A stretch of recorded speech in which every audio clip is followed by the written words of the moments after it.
So much for sunny California. But in actuality, this cloud cover may help us and bring the hogs out a little bit earlier. And that's one of the things I love about hunting the West, especially Central California. It's the variety of hunting you can do almost year-round. I mean, we're here in mid-April right now. This morning we got after some big old tom turkeys that are really underhunted in this part of the state. Now this afternoon we're waiting for the hogs to come out into these barley fields and hopefully get on a great big boar. On top of that, during the midday lull, you can go out with the 22s and work on the local ground squirrel population. There's just all kinds of hunting to do. Another place where there's a great variety of hunting in the West is Idaho.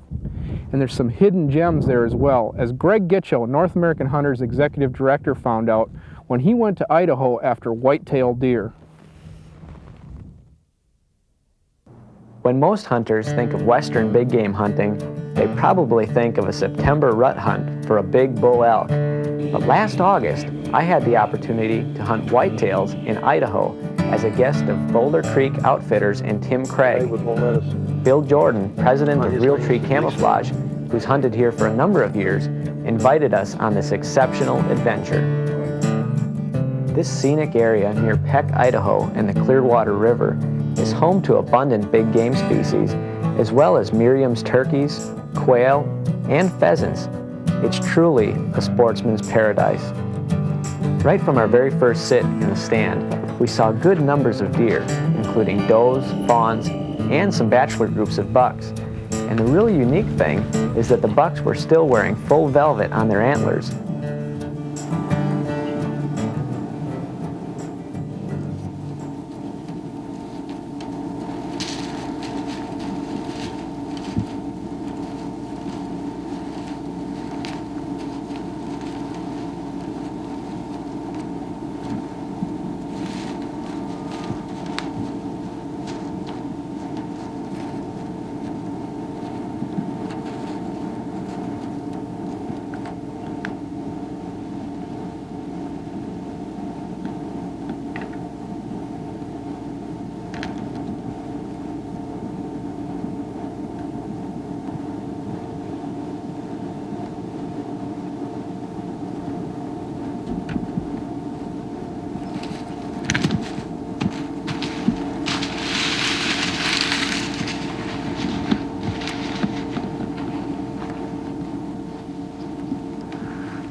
That was a pretty nice buck.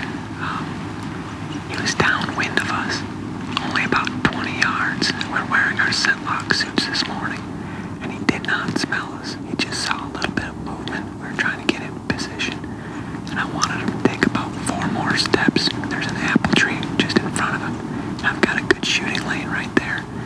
And I was just getting ready to draw, and he saw a little bit of movement. It's still real early in the morning. Hopefully a good one will come through.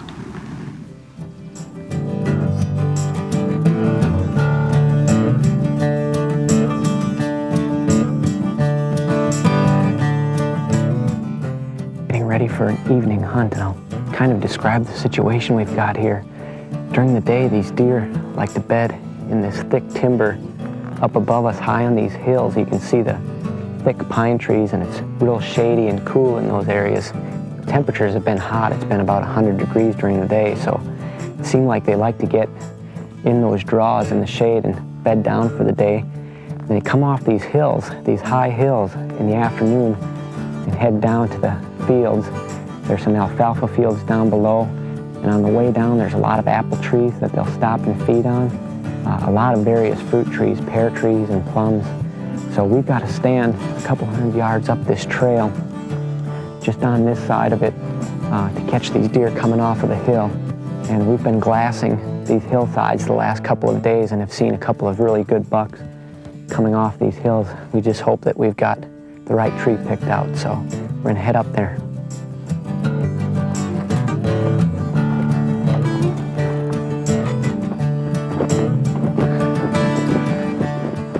Well, I'll tell you, you can see what I mean about the deer using these apple trees. The ground right here, the grass is wore down right to the bare dirt. And these deer trails are coming off this hill. They're really stopping at this apple tree, and we've got another apple tree a couple hundred yards up the trail, and that's actually where our stand is at. We've been watching this whole hillside, And we've been seeing some deer stop at that tree as well, so hopefully they'll choose our spot instead of right here.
Heading out to feed this evening. We've still got about a good half hour of shooting light left, so hopefully this deer will just feed, move on, and hopefully a better buck will come in a few minutes.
He's laying down. It's a good hit.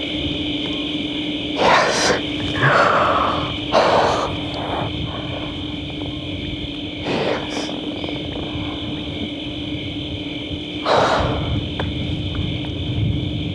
What a buck. What a buck. Man. I think I'm gonna go out and get Tim. I think we'll come back in the morning. That way it'll only be a little ways over the ridge. I think that's our best odds.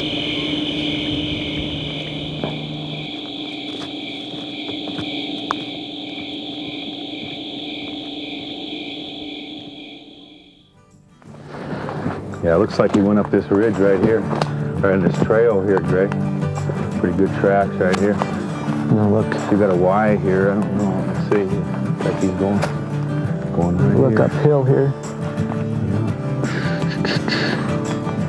I wonder if he went. Hey, Greg. Greg. There You got him? Yeah, There he yeah, is, look at man. him. Nice buck, huh?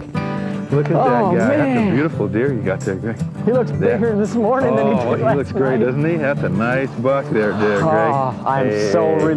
Congratulations. Super, what a nice buck. Look at that. What do we got here? Let's see. Oh yeah, we've got a split eye guards over here. Isn't that nice? That's unique in this I didn't area. notice that last night when I saw him. I just saw the antlers and said, he's plenty big for me to Oh shoot. yeah, he's Pope and Young, definitely. Look at he just took his velvet off, you know. Yesterday he was velveted up, just cleaned it all up. Isn't that pretty? What do you got, 6x5 here? Yeah. 11 pointer? Well, Tim, you sure do have the whitetails out here in Idaho. It is incredible. I want to thank you again. You I tell you, we really enjoyed it, Greg. Really enjoyed having you guys. Anytime, let's make it an annual occasion. I hope so. Yeah, I tell you, I'll take you up on that. Okay.